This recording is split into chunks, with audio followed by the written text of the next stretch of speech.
தெனாலிராமன் கதைகள் 260. உடல் வலிமை.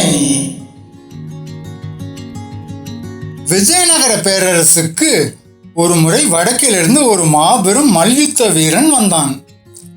அவன் அரசவைக்கு சென்று மன்னர் கிருஷ்ணதேவராயரை வணங்கி, மன்னா, நான் உலகிலேயே இணையற்ற வலிமை கொண்ட சிறந்த வீரன்.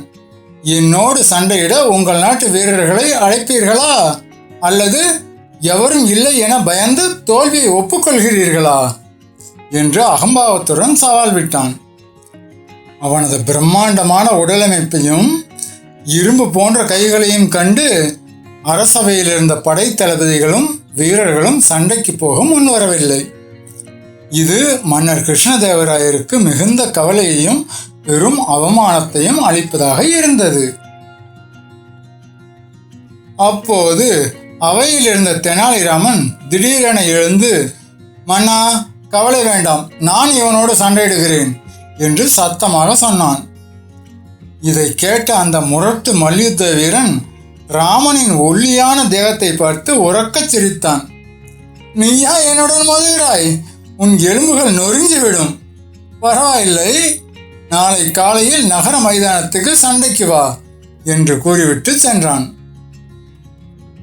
மறுநாள் காலை மைதானத்தில் ஒட்டுமொத்த நகர மக்களும் கூட்டமாக அலைமோதினர். மல்யுத்த வீரன் வெற்றி மிதப்பில் தன் தொடைகளை தட்டி கர்ஜனையோடு காத்திருந்தான். சற்று நேரத்தில் தெனாலிராமன் ஒரு பெரிய சணல் மூட்டையை தன் முதுகில் சுமந்தபடி அங்கே அமைதியாக வந்தான்.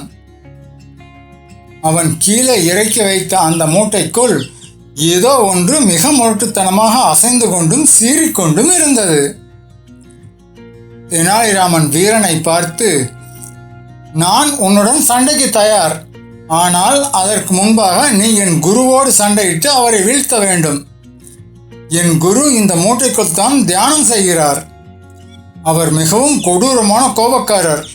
மூட்டையை திறந்ததும் வெளியே வந்து உன் கண்களை குருடாக்கி உடலை கிழித்தெறிவார். அவரை வென்றால் தான் என்னோடு சண்டையிட தகுதி பெறுவாய் என்று மிகவும் தீவிரமாக பயமுறுத்தினான்.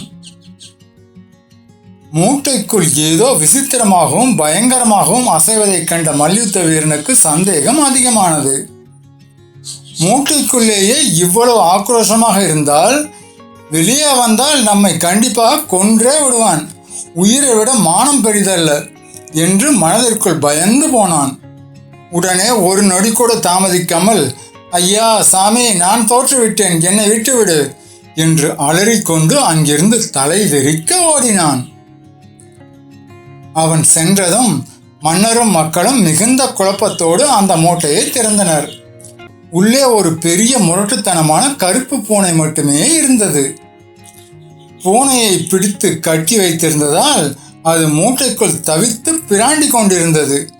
இரத்தமே சிந்தாமல் புத்தியை பயன்படுத்தி பெரும் வீரனை விரட்டிய தெனாலிராமனின் புத்திசாலித்தனத்தை கண்டு மன்னர் கிருஷ்ணதேவராயர் மனம் மகிழ்ந்து 1000 பொற்காசுகளை பரிசாக அளித்தார். நீதி. உடல் வலிமையை விட சமயோசித புத்திசாலித்தனமே எப்போதும் சிறந்தது. நண்பர்களே, தினமும் சொல்றதுதான். உங்களுக்கு பிடிச்ச தலைப்பை கமெண்ட்ல சொல்லிட்டு போங்க.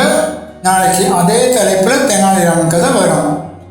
அதுக்கு முன்னாடி இந்த சேனலுக்கு சப்ஸ்கிரைப் பண்ணுங்க, லைக் பண்ணுங்க, கமெண்ட் பண்ணுங்க. தேங்க்யூ.